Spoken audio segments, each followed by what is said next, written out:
First go to the file and choose open. Select this iPhone image, click open. Take the quick selection tool and select the screen like this.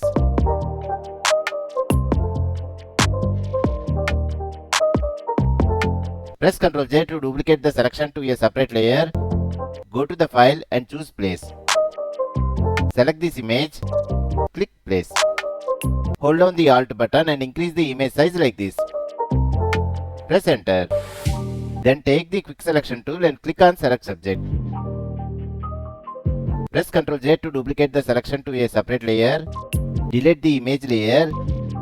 Adjust the position of the character like this.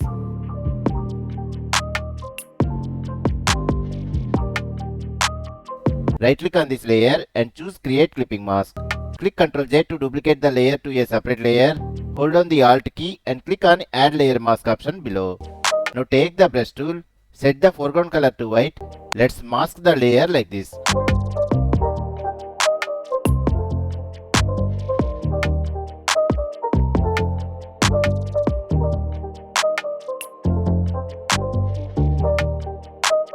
Let's see the final result.